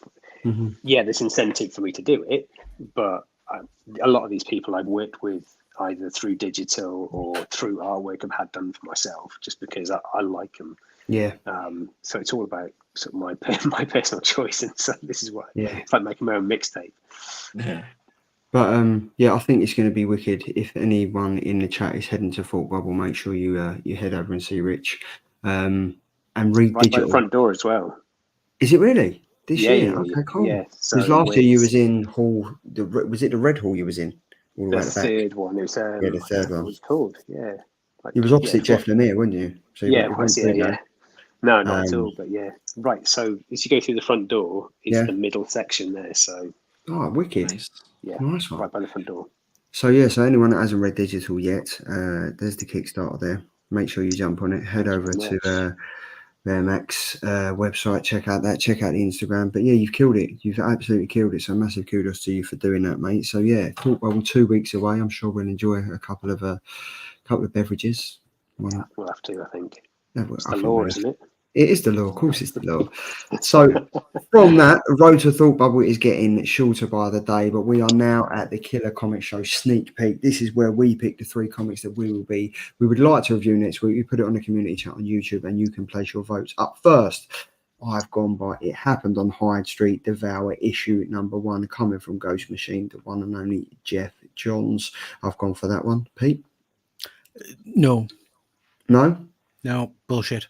I read it today. Just no, it's dog shit. So no, just don't. I couldn't, in all good faith, promote this book. So please don't pick that one. Pick Devour. Yeah. Honest again, Rich. This is what I'm saying. Andy, I went for Sectors issue number 1. So this is part of the is it the Nasselverse? yeah. Dennis Culver, who done Justice League Incarnate, and Roman Bax, who done Star Wars Bounty Hunters on artwork. And Peter, I know you and me like the old Sectors from back in the day. Tremendous action figure line. Tremendous action figure line. Indeed. So I'm looking forward. I'm hoping this doesn't burst my bubble in Sectors, but hopefully we'll get to read this next week. Yeah. There we go. Fuzzy has said DC Horror is bollocks. Sectors is also cack. I have to say the Nacelle universe hasn't really lit the fire. Hasn't been great, is it? I had such high hopes for it, but yeah. I thought Biker Mice from Mars was going to be good, but not at all. So should we just cut the BS then and say that we're going to be reading Devour? Let's just do Devour. Devour already. That's it done. No need for a vote. It saves me a job. So there we should. Do you know what? That's unfair. We shouldn't do that. We shouldn't take it away from the fans. Rich, what book are we reading next week? Sectors. Fuck and you. Devour. Devour, yeah. You were doing so well, Rich. You've fucked it up. No, I've seen DC Horrors and it looks awful. Like that cover just puts me right off. That was my face when Pete in 2021 bought a tray of banana shots over. Get away. You are licking your lips. And interestingly, the other cover is me coming up the stairs with banana shot. That is it. And then Sectors is what we all look like after the banana shots. So it's that's what it is. But so it'll either be Devour, Sectors, or DC Horror. Or do we just divide now? Just Devour. Right, we just Devour. There we go, Rich. That's it, Devour. So we are now going to do a bit of housekeeping. So obviously we've all got Instagram. Peter's got everything. He's got bloody QVC going on. He's got a show after at night, 9 o'clock and whatever. You can check me out over on Instagram, geekyguycomics.com, and you can check me out there. I'm doing all sorts of stuff. I'm not really. I'm chatting shit. I haven't done anything in a couple of weeks. Pete, what are you doing? What aren't you doing? Well, my live show on Tuesday will be the toy show. So I think it's the first Tuesday of the month. So yeah, we need to pull that But together. your show on Tuesday was fucking awesome this week. Yes, the horror show was very good. Yeah, We had Alex wicked. Alex Awesome. and John Lee. John Lee did an incredible image of Yes, he did. Terrifier 3 Yeah, with a chainsaw up someone's hoop. That was fun. yeah. Tomorrow night, I'm actually joining the guys over on I've forgotten the name of the channel now. Jesus. We'll cut this bit out, don't we, mate? Yeah. With Phil's Nerdyverse and whatnot. What do you call those boys? What are they doing? Shit, how are you, man? used to be the nerded. You know, you're just letting me struggle, aren't you? You shower of bastards. This is beautiful. What's the name of it? I'm doing a show tomorrow night at 8:30 on Comic Airwaves, right? Thank you, Fuzzy. Over on Comic Airwaves. I'm with Phil and a whole host of other people on Comic Airwaves tomorrow night. Rich, what have you got planned other than trying to get some sleep? Yeah, I'll do that at some point. I need to get some printing done of books. I need to get ready merch for Thought Bubble. Plenty of that to get organised. I need to do some writing. I need to do some social mediaing. No one likes to show off, Rich. Yeah, no, I think we're about as busy as Peter. No, it's always good to hear what you're up to. And then Andy, what are you doing, mate? You can find me on perpetual.comics on the Instagram, and I've also dropped the Kickstarter link and the bearmaximum.co.uk link in the chat, so go have a look. Thank you so much. There we go. So we have been going for an hour and 36 minutes, but no show is ever complete without the killer pickups. Who would like to go first? I'll go first. Okay. Wow, Jesus. Chomping at the bit there. Very exciting. So I'm going to start off with some All-Star Batman hardcover. You must own about 30 copies of that. Maybe. So yes, this obviously it's Jock and Scott Snyder. So what's there not to like? So picked that up, and I did enjoy when the original was out. Another excuse to show this off as well. I've got some Scott Young goodness through my stackery. Teenage Mutant Ninja Turtles issue number 1. Mm-hmm. Was that his website exclusive, wasn't it? Yeah. So this and the Frankenstein were the specials on his website. So fantastic. I'm going to get some stuff. I wanted to show some stuff as well. Perfect. Go on. Got some Monsters in My Pocket issue number 1, which I picked up from mycomicshop.com. Again, went to my stackery. I picked these up on Comic Sam's Whatnot. So this is the Deviant issue number 1. This is that just reminds me of Terrifier 3. Having seen Terrifier 3, there's a scene in that is fucking horrific. And it just reminds me of that. Peter, you know what I'm talking about. Yeah. I've not seen that cover, but that's a stunner. I like that. Are you still reading that? Has it finished yet? No, it's been delayed. Delayed a couple of weeks. This is by Hugh Dini, HUYDINH, and it was a limited cover from Spectral Comics. It was 333 released. Getting love for that one, mate. Ooh, Deviant's nice. I've just ordered that Deviant also. Picked up my second copy of. So is that a reprint, Pete? Is that a reprint, Pete? No, definitely not. Definitely.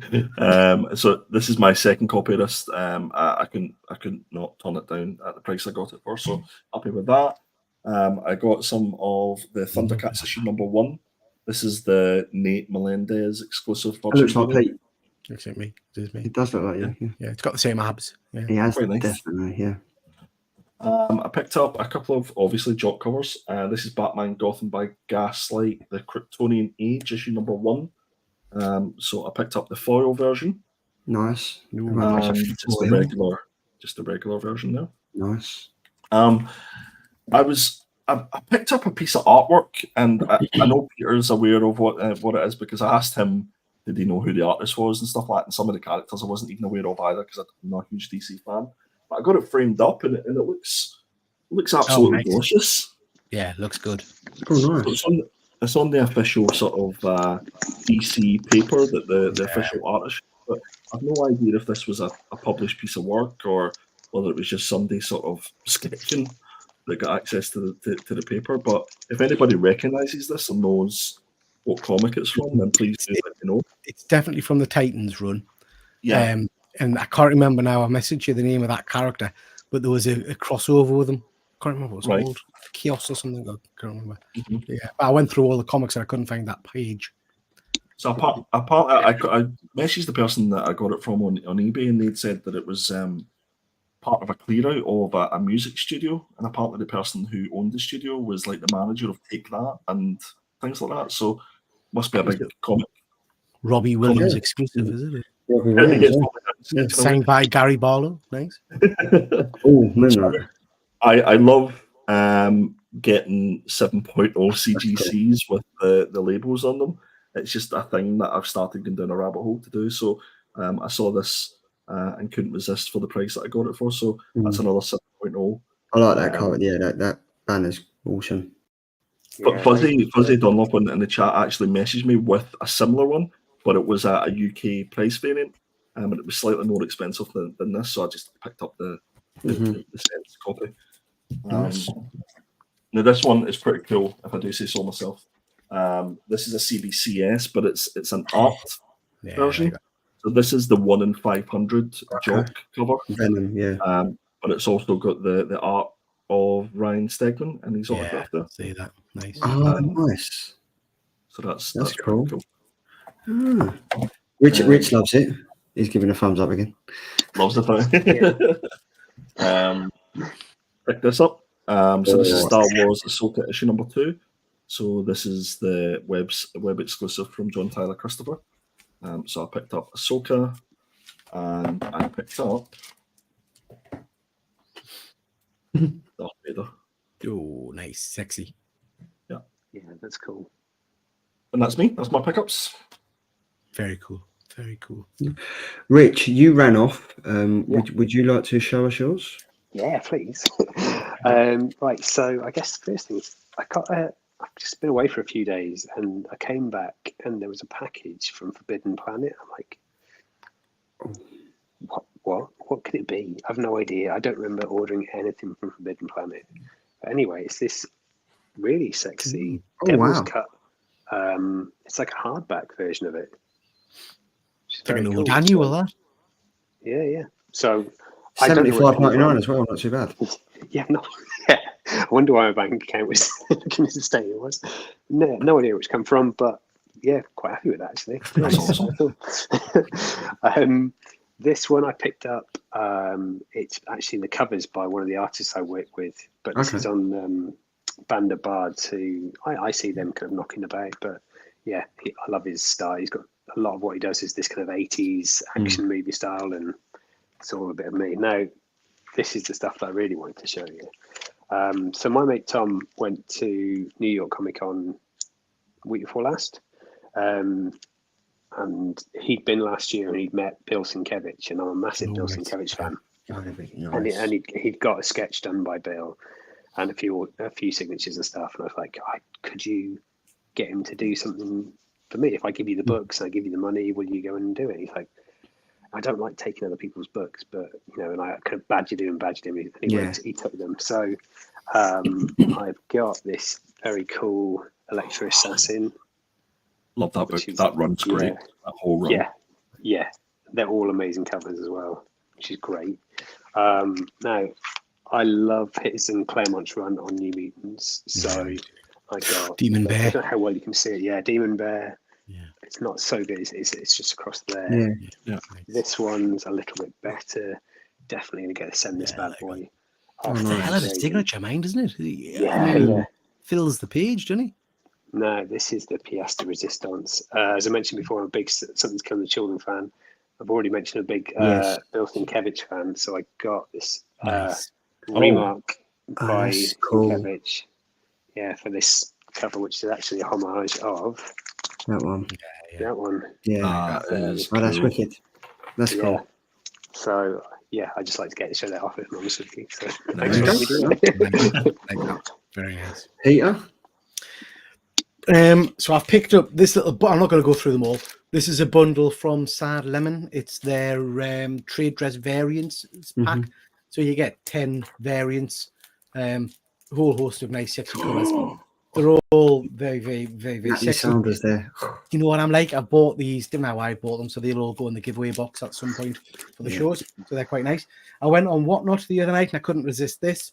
Andy, why This did is you let him go on Whatnot? I know he wasn't there to tell us off. This is a high street blank cover signed by Jeff Jones, Ivan, a whole host of the creators from the book. So I'll get a sketch on that at some point. But yeah, that was nice. I've gone down another rabbit hole. I'm blaming Fuzzy Dunlop. Big fan of Mark Spears' Monsters book. I think I showed some covers on one of the past shows. So I've ended up getting a load of variants. This is really hard to get a hold of. This is the Mark Spears Monsters #1 blank. Very, very hard to get in this country. I've got 5 copies now. He's doing I went a bit mad. He's doing a CGC signing end of the year where he'll do sketch covers and remarks. So I'm going to be sending a load of these off to get some sketches, hopefully. Nice. Had to pick this one up. This is the hollow foil variant. Yeah. Which Is that a wraparound? Yeah, flip over one. So it's different images on both sides. Very cool. I just love his artwork. He's absolutely phenomenal. I got do you think it sort of resembles a little bit like Alex Ross? Yeah, it's very realistic. Yeah. I've got the Bright Zella one as well that I know Fuzzy picked up, so over the moon with those. Now, I've picked up, my love for old UK comics, normally ones that have got a bit of emotional attachment for us, but I also have to always get them with the free gifts attached. So I've got a version of this, but it was naff, so it had some tears in it. So I've picked up another one. This is Spider-Man and the Zoids with the free Zoid sticker on the front. So that's really, really awesome. Nice. This one, I think I've talked before about trying to remember. I don't know if you guys can, but trying to remember the first comic I remember buying, like in a newsagent. And I thought it was the original Secret Wars, but when I saw this one on eBay, I think this is the one I've actually remember buying. And again, I've hunted for ages to get it with the free gift. So this is the original X-Men. Oh, with the spinner thing. With the free spinner gun. Yeah. Yeah. So just love that. Does it reprint, Peter? It's X-Men 1. Reprints X-Men issue #1. It's got a great poster of Cyclops in the center as well. But yeah, so love that. And wasn't your main copy. Andy got a comic. Yes, Andy got a comic last week, and he was going to eat the chewing gum, weren't you? Yeah, dirty bastard.